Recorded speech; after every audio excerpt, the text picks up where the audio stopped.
Saat di taman kanak-kanak, saya berbohong kepada gadis-gadis untuk mendapatkan angpau tahun baru. Dengan mengatakan bahwa saya pasti akan menikahi mereka saat dewasa. Tapi setelah mendapatkan uang, saya akan melompat dari lantai 900 dan mati. Menjadi kenangan indah yang cepat hilang dalam hati gadis-gadis itu. Saya pikir, setelah mendapatkan 10 triliun, saya akan berhenti. Namun saya tanpa sengaja bertemu dengan seorang gadis gila yang sakit. Dia setiap hari makan dan tidur bersama tubuh saya. Setelah saya bangkit, saya melihat dia mengganti pakaian di depan saya. Saya tidak bisa menahan diri untuk menelan ludah. Tiba-tiba, leher saya seketika dicekik. Suara wanita itu lelah dan sensual. Sayang, akhirnya kamu terbangun. Sedang menonton Piala Dunia di rumah. Saat tim sepak bola nasional China hampir menang, terdengar suara kunci yang familiar dari luar. Saya dengan marah mematikan televisi. Dengan cekatan berlari ke kamar tidur. Melompat ke tempat tidur. Berbaring di tempat tidur. Menutup mata dan berpura-pura mati. Pintu terbuka. Saya tahu dengan jelas. Itu adalah Anlan yang kembali. Langkah sepatu Valentino-nya menapak di lantai kayu. Membuat suara berderak yang nyaring. Seolah-olah melangkah di ujung hatiku. Saya menghibur diri sendiri. Tidak masalah. Dia hanya akan duduk di depan tempat tidur dan menatap saya. Paling-paling saya tidak bisa bergerak selama beberapa jam. Tapi detik berikutnya, saya mencium bau alkohol yang sangat kuat. Aduh, Anlan yang mabuk benar-benar seperti orang gila. Ternyata benar, dia berjalan perlahan ke depan tempat tidur. Ruangan gelap gulita, hanya cahaya dari luar pintu yang masuk. Dia menatap saya sejenak, lalu membungkuk. Tangannya terulur dan mencengkeram erat leher saya.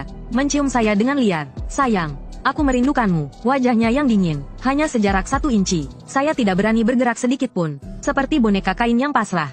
Sayang, tadi malam saya bermimpi kamu hidup kembali. Saya terkejut dalam hati. Mimpi ini begitu akurat. Jangan pernah bermimpi seperti itu lagi. Sayang, kenapa tubuhmu begini tegang? Saya kembali terkejut. Akan ketahuan. Saat itu, AC berbunyi tik. Saya harus menurunkan suhu sedikit.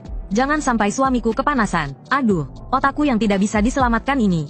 Sejak kecil saya tahu saya memiliki tubuh yang tidak bisa mati. Saat berusia 10 tahun, saya tertabrak truk dan terlempar sejauh 2000 meter. Esoknya saya masih pergi ke sekolah dengan tubuh yang utuh. Hanya saja, bibi yang menyaksikan kecelakaan itu tampaknya ketakutan. Malam itu dia melarikan diri dengan pesawat. Saat kuliah, saya baru menemukan kegunaan kemampuan ini. Karena merasa tampan, saya terus-menerus berkencan, menipu harta dan cinta, kemudian melompat dari lantai 900. Sukses menjadi kenangan yang tak terlupakan bagi para wanita ini. Sebagai cinta yang mati muda, lalu saya bertemu dengan Anlan, dengan penampilan yang dingin, dan sikap yang angkuh. Yang penting, dia memiliki 3 perusahaan. Sangat kaya, orang ini setiap hari memegang mouse komputer tua dan klik-klik. Terlihat sangat tenang dan rasional. Tapi siapa sangka, setelah saya melompat, dia membawa tubuh saya pulang.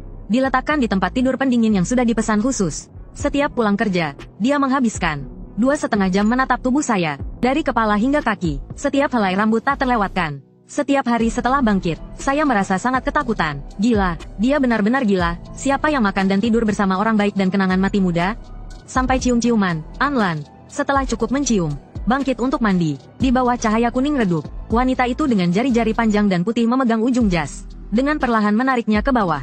Saya memejamkan mata, perasaan berdebar yang tak bisa saya tahan mulai muncul. Lagi pula dia sudah mabuk, dia tidak akan memperhatikan saya. Saya pun mengumpulkan keberanian, dengan hati-hati membuka sedikit mata saya. Hanya sekali pandang, wajah saya langsung memerah seketika. Astaga, ini benar-benar terlalu.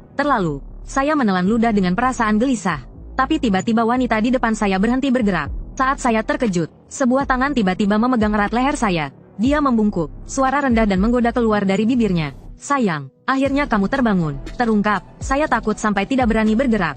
Keringat dingin mengalir deras di punggung saya. Dia tahu, bagaimana saya harus menjelaskannya? Haruskah saya bilang saya punya kekuatan super? Pikiran saya berputar cepat. Saat saya merasa cemas, tiba-tiba tangan di leher saya lepas. Hehe, sayang, aku cuma bercanda. Wanita itu menarik saya ke dalam pelukannya. Dia menundukkan kepala di leher saya dan berkata dengan lembut, aku merindukanmu. Dia sedang mencoba menipu saya. Orang ini bahkan bisa berbicara dengan dirinya sendiri selama 3 hari 3 malam. Saya diam-diam merasa lega. Setelah dia tertidur, saya diam-diam merangkak turun dari tempat tidur, berjalan menuju kamar mandi, mengambil ponsel baru yang saya beli dari belakang toilet. Ponsel lama saya disita oleh Anlan. Ponsel ini saya beli diam-diam saat dia tidak ada di rumah. Saya menghubungi teman baik saya yang satu-satunya tahu rahasia saya. Cepat datang jemput saya. Si gadis gila itu bahkan mencium saya hari ini.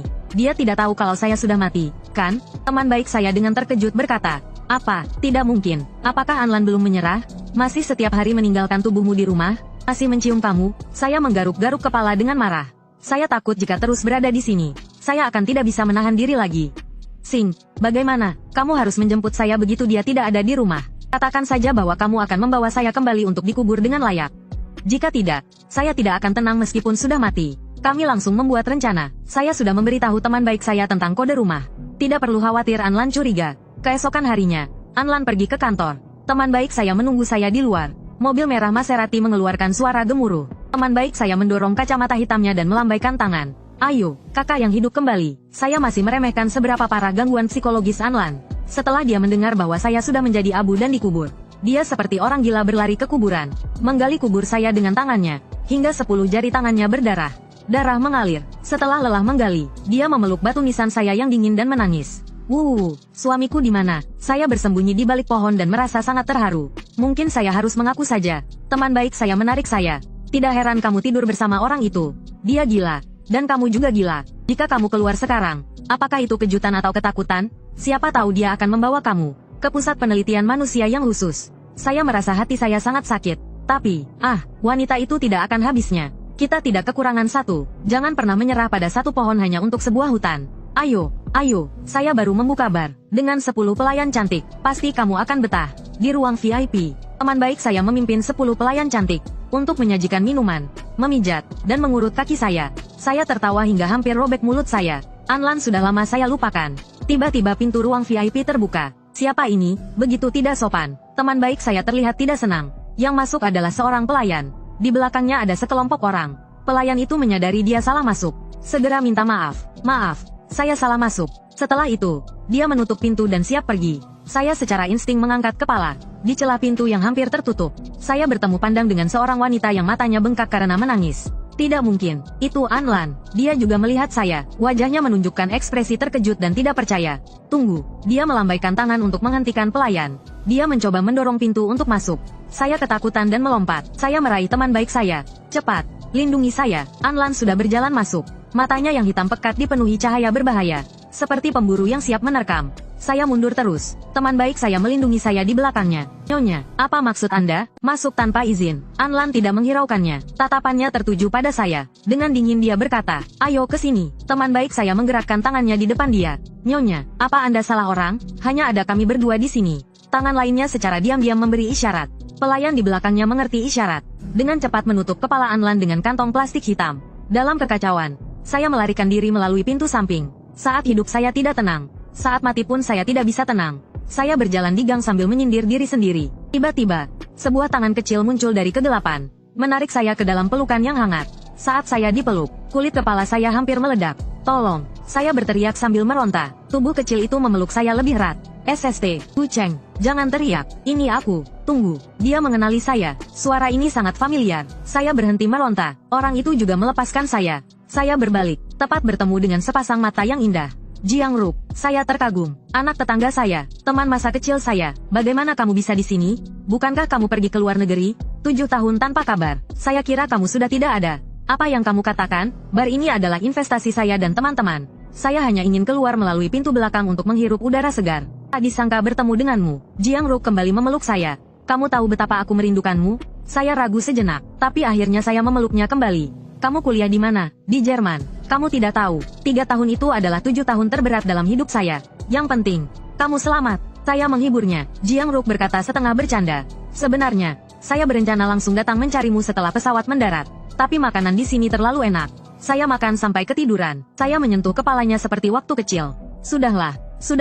Yang penting kamu kembali dengan selamat. Jiang Ruk akhirnya melepaskan saya. Ngomong-ngomong, bagaimana kehidupanmu beberapa tahun ini? Saya merasa bersalah dan mengalihkan pandangan. Masih baik, hanya saja saya menipu 5 mahasiswi, 3 orang pekerja kantoran, dan 1 wanita dominan yang tidak mau melepaskan saya. Hanya mati 8 atau 10 kali. Tidak masalah. Dia tiba-tiba menjadi serius. Gu Cheng, selama bertahun-tahun ini, saya menunggu untuk menikah denganmu setelah lulus. Apa? Saya terkejut dan menarik tangan saya. Dulu kita masih kecil, hanya bercanda. Sebenarnya saya belum puas bermain. Jiang Ruk langsung menahan air mata. Dengan sudut matanya yang menurun, terlihat seperti akan menangis dalam 1 detik. Gu Cheng, kamu tidak mau lagi, kan? Bukan. Saya merasa tergerak oleh ekspresi wajahnya yang terluka. Kita sudah 7 tahun tidak bertemu. Sudah cukup lama, kan? Sederhana. Jiang Ruk mendekat. Senyumnya lebar. Ayo pulang dengan saya. Biar kita lebih akrab. Ayo, saya akan bawa kamu pulang. Kenalkan kamu dengan orang tua dan sepupu saya. Saya hampir menolak, tapi saya berpikir lagi. Lagi pula, saya tidak akan kembali ke rumah saya. Sau đó, ông ta tố cáo trước mặt An Tố rằng Sekarang saya tidak punya tempat lain. Lebih baik tinggal di rumah Jiang Ruk dulu. Meskipun selama 7 tahun ini dia tidak menghubungi saya, namun sesekali dia mengirimkan sesuatu atau uang. Dia orang yang baik, mencoba berhubungan dengan dia juga tidak buruk. Orang tua, aku pulang. Jiang Ruk meletakkan koper, memanggil-manggil ke dalam rumah. Tidak ada yang menjawab, mungkin mereka sedang berlibur, belum pulang. Jiang Ruk tidak menghiraukannya, dia menyiapkan kamar tamu untuk saya. Tinggal di sini saja, baru beberapa menit duduk di sofa. Pintu terbuka, saya kira itu orang tuanya. Saya memanggil, Jiang Ruk, paman dan bibi sudah pulang. Kemudian dia berdiri untuk menyambut. Namun, begitu dia tiba di pintu, dia melihat seorang wanita berpakaian jas hitam menatap, dan bertemu pandang dengan saya. Anlan, wanita di pintu masuk itu terdiam sejenak.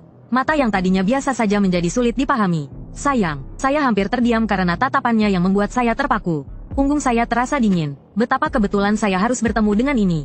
Sepertinya saya bisa membeli tiket lotre. Haha, halo, otak saya sempat kosong sejenak. Namun segera berpikir cepat. Apa yang perlu ditakutkan? Saya sudah mati. Tubuh saya sudah jadi abu. Bagaimana dia bisa yakin bahwa saya adalah pacarnya yang sudah meninggal? Semakin saya pikirkan, semakin saya tegakkan badan saya. Kamu adalah sepupu Jiang Ruk, kan? Namun wanita di depan saya tampaknya sangat tidak stabil. Mata hitam pekatnya dipenuhi air mata. Sekejap kemudian, wanita itu dengan tergesa-gesa berjalan menuju saya. Dia memeluk saya erat. Saya tahu kamu tidak mati. Sayang, peluk aku. Saya mengernyit dan mendorongnya. Apa yang kamu katakan? Siapa yang suamimu? Namun, meskipun saya berusaha sekuat tenaga, wanita itu seperti menempel di tubuh saya. Tidak bisa terlepas. Jiang Ruk akhirnya menaruh barang-barangnya, keluar dan memanggil saya. Namun dia melihat kami yang sedang berpelukan. Jiang Ruk dengan kesal berlari menghampiri. Dia mendorong Anlan. Kak, apa yang kamu lakukan? Setelah itu, dia memeluk saya dan berdiri di belakang saya. Dengan waspada menatap Anlan. Ini pacarku. Ketika saya mendengar kata pacar, mata Anlan tiba-tiba redup sejenak. Saya merasa lemas sejenak, tapi saya tetap menenangkan diri. Saya tegakkan dada. Itu dia. Kamu ini kenapa? Thần đồng mèo, chú trưởng lớp khi còn học thích Lục Yên. Oh ya, kamu pasti pacarnya. Dari saudara kembar saya yang baru saja meninggal, kan? Saudara kembar?